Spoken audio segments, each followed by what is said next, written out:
Conditional time salvation. Is it a Bible doctrine, or is it a recent heresy? Truth needs no apology, and error deserves none. Prefatory lies have been often atoned for ignorance and ill will in the Eastern and European worlds. But let the sons of America be free. It is more essential to learn how to believe than to learn what to believe. The doctrine and spirit of the following remarks are left for the reader to judge for himself. Truth is in the least danger of being lost when free examination is allowed. Elder John Leland. We humbly adopt the above sentiment of Leland as we approach this subject. The purpose of this article is singular. We seek to establish that conditional time salvation is not revealed in the Word of God. If it is not revealed in the Word of God, then it must be a fabrication of Arminian bias. We believe that it is just that, an Arminian fabrication, and of recent origin. If conditional time salvation was revealed to the Church from the Word of God, then it would have been known by some of the saints somewhere before the last century. In the Remnant, January-February 1993, Volume 7, Number 1, we published an article entitled Definitions. This article was a study of conditional time salvation. An objector who shall remain unnamed boasted he would disprove our conclusions, a boast he failed to achieve. We shall examine his arguments. Consideration will also be given to the subject of conditionalism as distinct from conditional time salvation, along with a brief history of the origin of conditional time salvation. The subject with which we differ here is not time salvation. It is conditional time salvation. The advocates of conditional time salvation habitually interchange the expressions conditional time salvation and time salvation as if they were the same. We expect to show the differences. The root of the problem. Many efforts have been made to prove from the Bible, that absolute predestination is false. Awful and vile imprecations have been heaped upon the doctrine to disprove it. One could as soon prove that there is no God.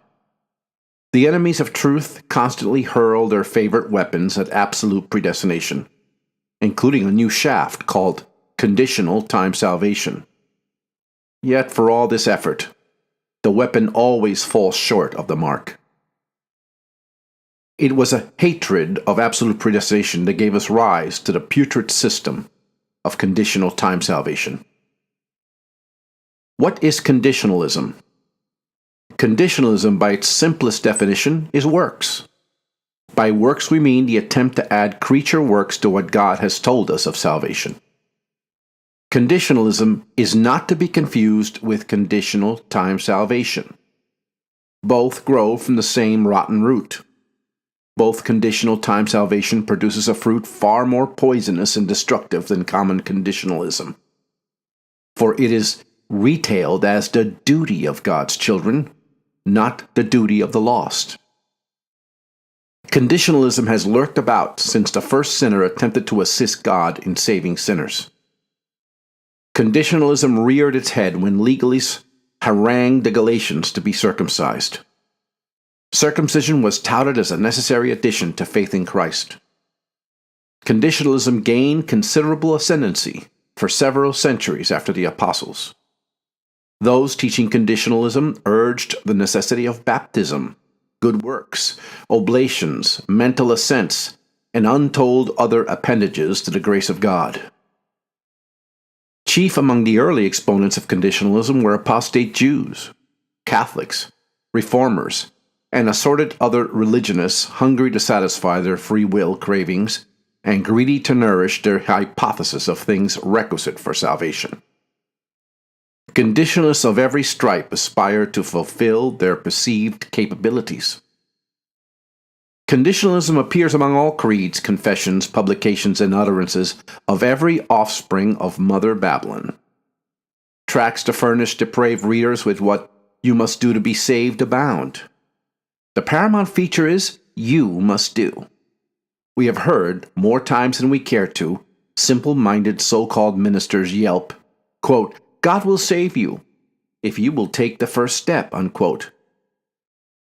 This and innumerable other religious lures is conditionalism. Conditionalism is the carnal endeavor to add to the free grace of God for personal deliverance. It matters not what the addition is. Additions are conditionalism. Conditionalism is the harlot mother. Conditional time salvation is her corrupt daughter. Satan is the father of both. And though close skin, they are not the same. The harlot mother was alluring fools long before the daughter was conceived. They are similar, however, for both deny grace alone will save sinners. The harlot mother, conditionalism, denies grace alone will save you for eternity. The corrupt daughter, conditional time salvation, denies grace alone will save you in time. Both cry up duty and works to obtain deliverance from God. Each expects to be delivered. The mother expects eternal deliverance, and the daughter expects timely deliverance. This harlot and her contemptible offspring answer well to the strange woman in Proverbs 7, verse 4. Paul wrote how God had called out a remnant. His assessment of carnal efforts to make this calling to be works, or conditionalism, rather than grace is as follows. And if by grace, then it is no more works. Otherwise, grace is no more grace. But if it be of works, then it is no more grace. Otherwise, work is no more work. Romans 11, verse 6. This text, when applied to the heart of the Spirit of God, will totally dispel the notions of both conditionalism and conditional time salvation. An examination of conditional time salvation. The following quote from my article previously mentioned, titled Definitions, has been frequently assailed but never refuted. It points out the distinguishing differences between predestinarians and those holding conditional time salvation. Quote, without attempting an exhaustive tracing of the early history of this new doctrine, a task that is not at all difficult, we will assert that denial of the doctrine of absolute predestination is the foundational source of conditional time salvation, with all its various tenets. Quote, conditional time salvation is a very new doctrine and can be traced back only to the latter part of the last century, and only in the United States. It has no identity in early history anywhere, and the New Testament is totally silent in its support. A few of the proponents of this system have, however, loosely gleaned a number of passages from the Old Testament accounts of God's governmental dealings with Israel. These they have saddled on the backs of those confused about the distinguishing differences between law and grace. Not a single sermon, tract, letter, or account of this doctrine can be produced dating back before the close of the war between the states. Dissenters from this statement will search history's vaults and libraries in vain to produce contrary evidence. It simply does not exist. Page 11, The Remnant, January-February 1993. Our unnamed adversary plundered these statements to fuel his rage against it. Did he have any success in attempting to overthrow the clear statement above? He said he would, but did he? We examine his efforts. The controversy is much, much older than most American absoluters imagine. The overwhelming majority of them, even many of the absolute predeterminists among them, whose doctrine of God's government is sound, think that this controversy is only an American phenomenon, arising since the Civil War. In reality, the controversy arose among theologians and philosophers in Europe, and in mid to late 1500s, during the maturing decades of the Protestant Reformation. Much, much older than most American absoluters imagine? So opines our adversary. We certainly have not imagined it goes back no further than the war between the states. We know it goes back no further, but our adversary does not need to trudge back that great distance to the 1500s in his futile attempt to prove us in error. Let him, or anyone else, work back from about 1861 and find anything dating any time before the war between the states. Should they find something, then they can put us blushingly to shame. If we are in error, why go back 300 years to prove it? It is only necessary to go back one day. Why not examine the countless thousands of writings in this land since the first white man came here for at least some small minor hint that someone, anyone, knew of a controversy about conditional time salvation? Surely, if the controversy began 300 years ago in Europe as claimed, it would not have been known here by 1861 or well before. Our opponent says the controversy arose among theologians and philosophers in Europe in the mid-late 1500s. Then why did it ever not reach our shores? If it is claimed that it did reach here, then we again insist that someone should prove it. We're not asking for libraries full of evidence. A few brief scraps will suffice. One sermon, one letter, one book, one record showing that there was a controversy between the absolute predestinarians and those proponents of conditional time salvation is all we ask for. But what has been given us? Total silence. May the point be remembered. But we do not contest that on some few occasions there were theological infants harping on time salvations. It is conditional time salvation we deny existed among the old school prior to the war between the states. Here, in unmistakable language, is why no one has given us a single line of proof that conditional time salvation existed in this country before the war between the states. It did not exist. But our adversary proposes, however, that he will yet rout us. The half-truth, quote, that Elder Poole has crucified himself upon is terminology. The terminology used today to describe the points of difference between predeterminism and predestination did arise only in America and only after the Civil War. However, the concepts debated and the doctrines they developed were centuries old by that time. Concepts were centuries old by that time? If, as our antagonist claims, the doctrines were developed, the concepts were debated, and they had brewed for 3 whole centuries, then why did he not produce something of them from America? After all, he blasted Elder Gilbert Beebe here in America as the father of absolute predestination. He has maligned Welsh Tract Church here in America as, quote, the mother of absoluters, unquote. It is evident, then, that at least our part of the controversy existed here in the United States before the war between the states. But where is his part? Where? Where is any proof of this little parcel of the controversy existed, using any terminology of any sort before that time? Was the issue confined to Europe? Had it never invaded our coasts? If conditional time salvation existed in any form of terminology here in the United States before the war, who promoted it? Answer: not a soul. Our adversaries have passed by all the works of every sort in the United States for the most obvious reason. There was nothing for them on which to lay their hands. Off go our adversaries, sneaking back 300 years, passing by every theological writing that exists in America. Their mission of subterfuge lands them among the dunghills of Catholic superstitions, heresies, blasphemies, and satanic influences, where they drag out supposed proofs that their beloved works, doctrine existed. They give it a new terminology.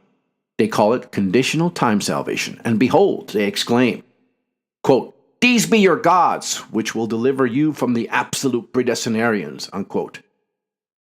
In the likeness and image of their own imagination, they made it. And they thought they saw that it was good, and very good. but it was only a web spun from their own bowels. Desperation often breeds deceit. The contrived controversy is no exception.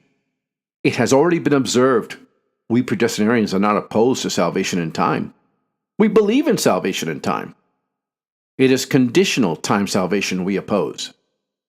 But our adversary, desperate to defend conditional time salvation, would crucify us with what is called a half-truth terminology. What terminology is used to carry out this crucifixion? Why, any words or terms but those contained in our quote. It will be remembered that the article under consideration was titled Definitions. I defined conditional time salvation as a new doctrine that did not exist prior to the war between the states. Quote, Elder Poole, like virtually all strict predestinarians, is sadly ignorant on this point. The major points of controversy between predeterminism and predestination, which underlie the conditional time salvation dispute, were argued out over 300 years before the American Civil War by Europeans. We are told that, quote, the major points of controversy underlie the conditional time salvation dispute, unquote. If our adversary had told us that the flood in the days of Noah underlies the subject of baptism because both involve much water, it would make as much sense. Quote, in the United States after the Civil War, because of the absolute rantings of Elder Gilbert Beebe, a controversy arose among the Sovereign Grace Baptists. The old line Baptists, so-called, or to better avoid the boo-hoos of Beebe, developed a new terminology expressing more accurately the distinctions between predetermination and predestination. They maintained the ideas of Molina, the Reformers, the Puritans, and the early Baptist theologians as to God governing by predetermination, but began to distinguish that word from predestinate, more correctly emphasizing the binding, limiting, and restraining implied by the definition of predetermined. New terminology was devised, such as conditional time salvation, 3 phases of salvation, and absolute predetermination to express the old concepts retained and defended from the 1500s. The old line Baptists did come up with some new terminology as well as a new doctrine. That it was to express the, quote, biblical doctrine of conditional time salvation, unquote, is totally false. What document, tract, sermon, letter, scribble, or anything else has been given us from before or after the late 1800s and early 1900s to prove these things? Nothing. Let it be stated clearly, there is nothing in existence for anyone to lay their hands on to show there were any proclaiming conditional time salvation before the late 1800s or early 1900s. There were indeed some few rabble-rousers contending against predestination, but if they were contending for conditional time salvation, they left nothing on record. We do not deny there are a very few scattered quotations in the mid-1800s lately circulating wherein the writers mention time salvation. We would again say, we're not contending against time salvation. We're contending against conditional time salvation. If the old concepts were retained and defended from the 1500s, as is claimed by our antagonist, we must ask again, who were these people here in the United States called the old line that did all this retaining and defending? We have not yet heard from them. According to the diatribe above, Beebe began his, quote, absolute rantings, unquote, in 1832, and spread them throughout every state and territory through his paper, The Signs of the Times, until his death in 1881. Question: were the Baptists so retarded, stupid, and inert that it took them nearly 30 years from 1832 to the outset of the war to discover this supposed tragedy Beebe had enacted on them with his absolute predestination? Was there no one among them who blessedly digested conditional time salvation that might counter Beebe's so-called rantings? Surely if conditional time salvation was the doctrine of the old school Baptists, and the lone voice of Beebe had launched warfare on that sacred doctrine and its adherents, would not have waited 30 years long to invent new terminology to combat him. Why was this? Answer: the Baptists in the United States were not divided. The Church of Jesus Christ, known as the Old School or Primitive Baptists, were predestinarians. Conditional time salvation did not exist. As with practically all errors that invade the church, conditional time salvation crept in slowly, insidiously, a seed here, a denial there, a question or suggestion about predestination, with due caution that the slithering trail of Satan would not be easily detected. After all, the original signers of the Black Rock Address had been called home. Beebe being the last, and open warfare was launched. The churches had been sorely tried by the war between the states.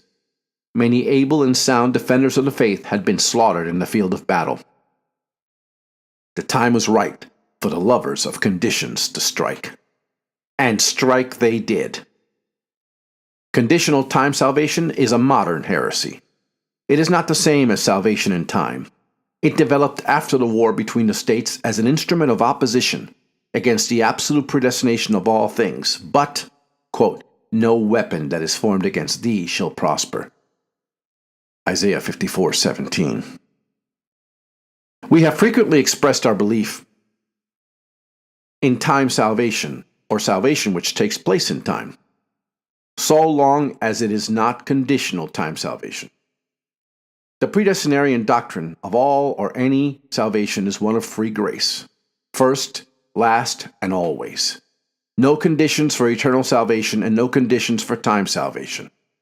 Let it be stated emphatically once again. If the doctrine of conditional time salvation was ever promoted in this land before the war between the states, our opponents totally failed to prove it. They have not submitted one single piece of evidence, and that total lack of evidence positively cries out that such evidence did not exist. Again, if the controversy did not find its way to our shores until after 1861, then it is a fact beyond dispute that the doctrine of the Old School Baptists, as declared by Beebe and countless others, was absolute predestination.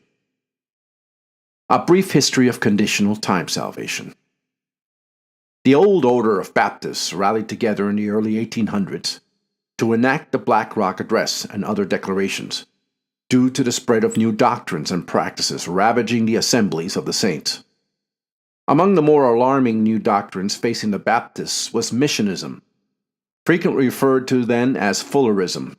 Of course, missionism was just another conditional system spun from the bowels of Satan, but it was especially onerous because it appealed to the generosity and affection of loving believers. It was soon exposed, however, as the fraud it was, just another conditional contrivance. When the Black Rock Convention convened in 1832, among the committee to draft a resolution for consideration was Elder Gilbert Beebe, then only 31 years of age.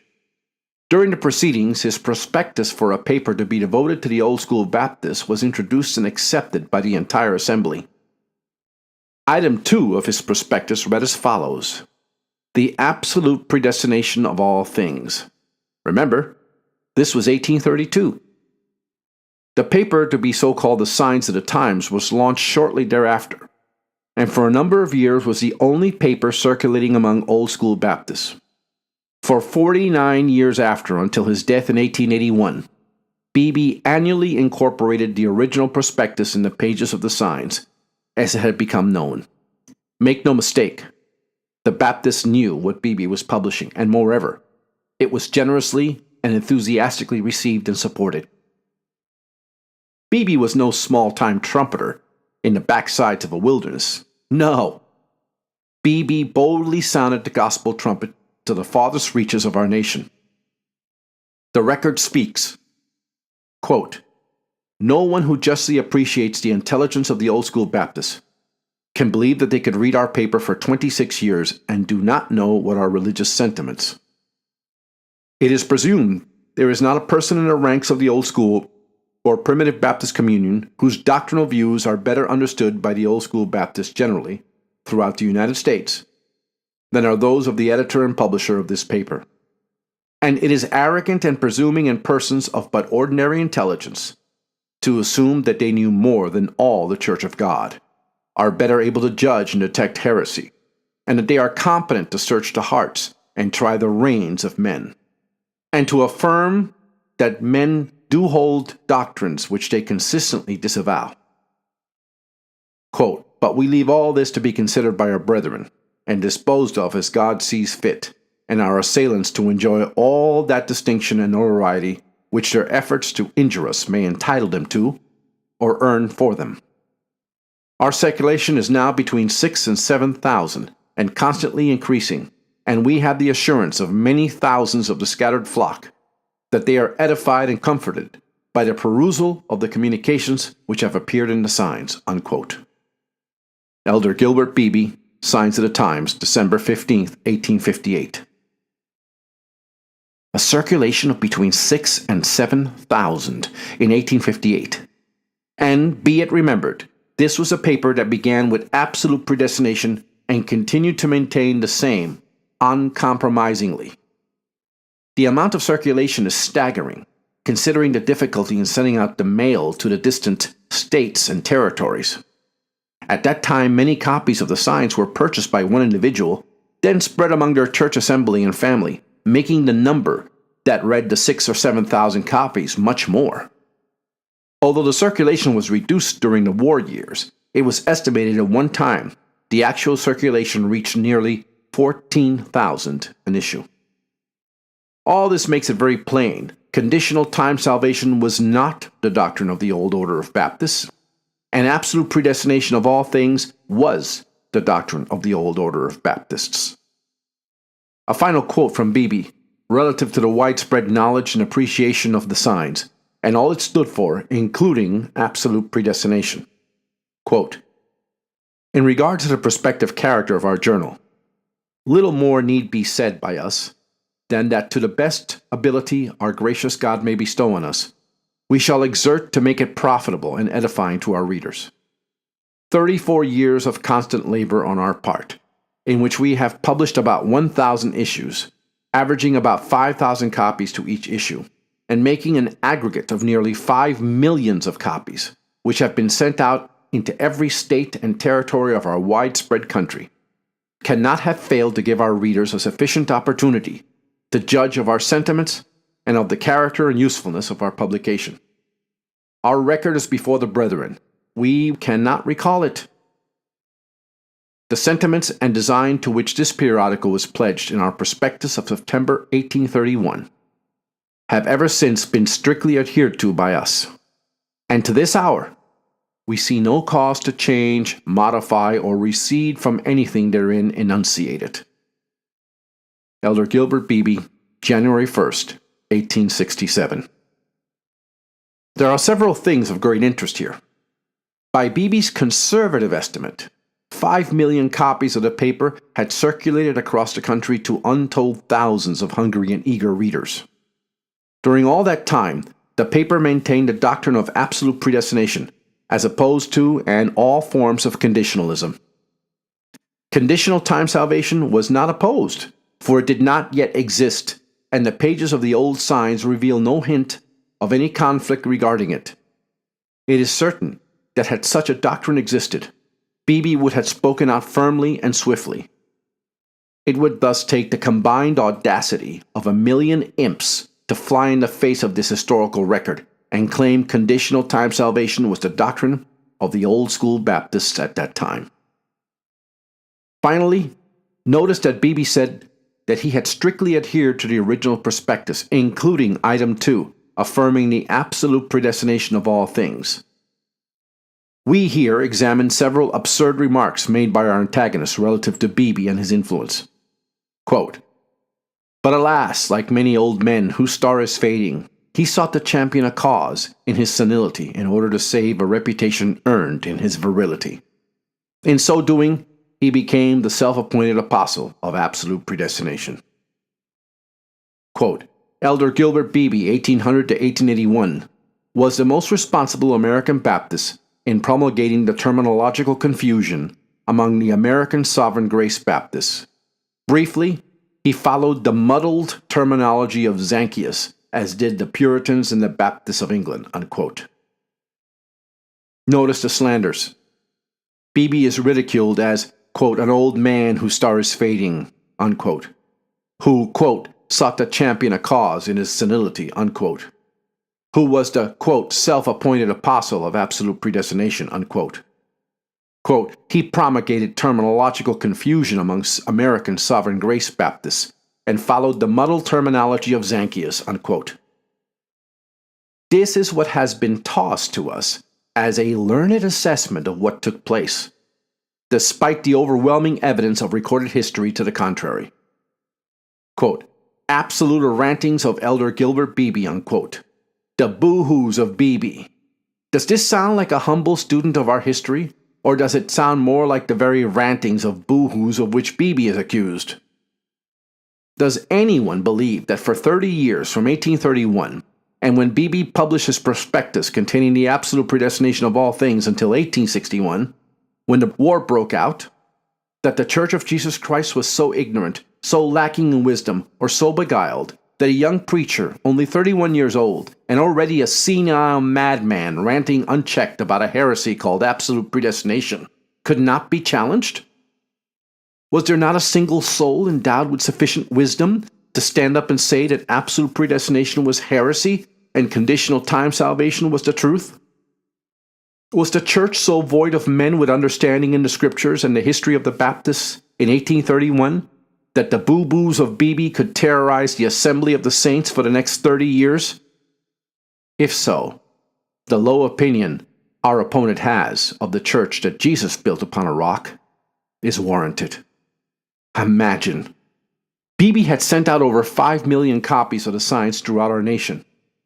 Absolute predestination was constantly promoted therein, and not a copy had a trace of conditional time salvation under any terminology within them. Can it be that our adversary has not given us a proper assessment of matters? That is exactly what has happened. Observations from history. None of our adversaries have given us anything documented from history because they obviously had nothing. We thus offer a few remarks from several well-respected Baptists of the past, showing how they viewed conditional time salvation, and especially how they understood it to be a new doctrine. Elder Silas Durand, quote, to me it is a new and strange thing to find old Baptists claiming praise for works of obedience, and insisting that the favor of God is conditional, depending upon their will and choice, and therefore uncertain, and that when it comes to them, it comes as a reward for their obedience. I have heard that kind of talk all my life from Arminians, but never before from old Baptists. Elder Silas Durand, in a letter to J. H. Oliphant, October 6, 1899. Elder Durand served among the Old Order of Baptists for over 50 years, beginning his ministry in September 1864. He was in a position to know what was new and what was strange. Elder Durand wrote more for the pages of the signs than any other writer except Gilbert Beebe. His writings appeared in numerous other publications as well. Elder Durand was held in highest respect as a man of integrity and humility, even by those in the conditional time salvation camp. Elder James M. True, quote, Elder A. F. Chick, dear brother, I lay down the signs of the times to take my pen at once, to write to you for the purpose of endorsing your editorial upon predestination, in a number of the 1st of December. It is encouraging to read the same gospel truths written in this editorial that I was accustomed to read and believe as published in the Signs of the Times 50 years ago. When I read this article and thought it over, it brought very vividly to my mind the words recorded in 1 Kings 19, verse 18. Quote, Yet I have left me 7,000 in Israel, all the knees which have not bowed unto Baal, and every mouth which has not kissed him. Unquote. I remember the time when I had never met nor heard among predestinarian Baptists who did not believe the doctrine of God's sovereignty and predestination of all things. It was an understood fact that the denial of this Bible doctrine was alone by professed Arminians.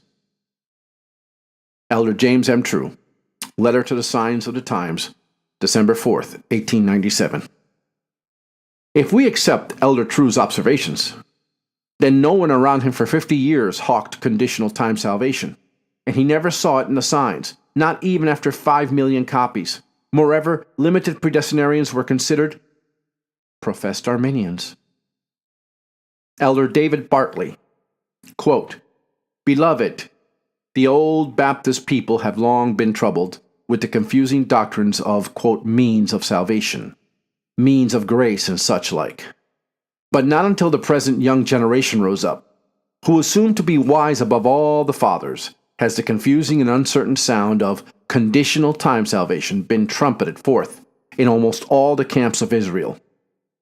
The last 10 years, this strange and startling blast of trumpets has echoed and re-echoed, with exciting and bewildering effect. And great has been the widespread confusion and division where peace and goodwill prevailed before. This dividing of salvation and subdividing into fragments and parts, partly eternal salvation, partly time salvation, as the teachers of this yea and nay gospel call it, they boastingly claim is, quote, rightly dividing the word of truth, unquote. It certainly has a dividing quality, for it has scattered the flock. Yea, it has even brought strife and alienation into the rank and file of the conditional Baptists themselves. Thus has God confounded their language, and they cannot understand one another." Elder David Bartley, April 1st, 1905, Letter to the Signs of the Times. Elder Bartley was one of the most respected old-school Baptists of his period. Even those among the conditional time salvation came to appreciate his writing sufficiently that they have republished a number of his books.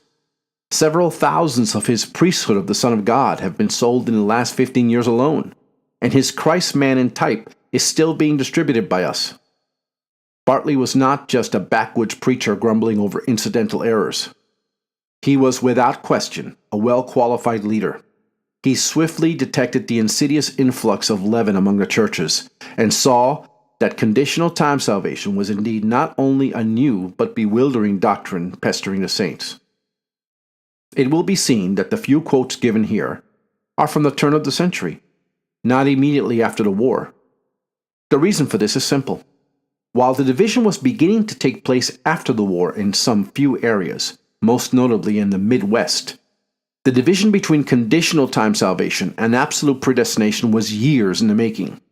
I have affirmed that the conditional time salvation novelty did not arise until after the war, because there is positively no documentation to prove its existence prior to that time.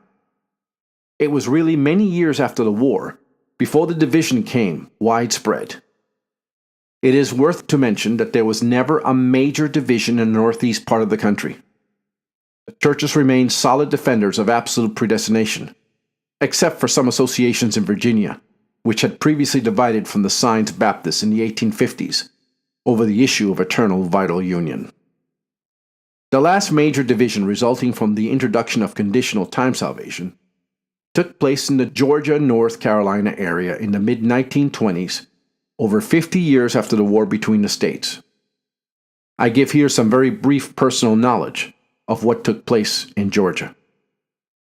Despite constant attacks on predestination, the churches generally stayed together until around 1926, when an elder, baptized and ordained among the absolute predestinarians, introduced new articles of faith in the East Atlanta Primitive Baptist Church, a church of the Yellow River Association. The elder's new articles were accordingly rejected. The elder then rounded up approximately 25 members and sought dismissal for himself and the others, so that they might constitute a church to the south of Atlanta. Having gained their end, they moved south about 1 mile south and constituted Bethany Primitive Baptist Church on September 18, 1926, on doctrines much more ambiguous in tone from those of the predestinarians. From that period on, they were identified with those of the conditional time salvation theory. After the duplicitous elder retired from Bethany around 1960, the congregation called a young minister up from South Georgia.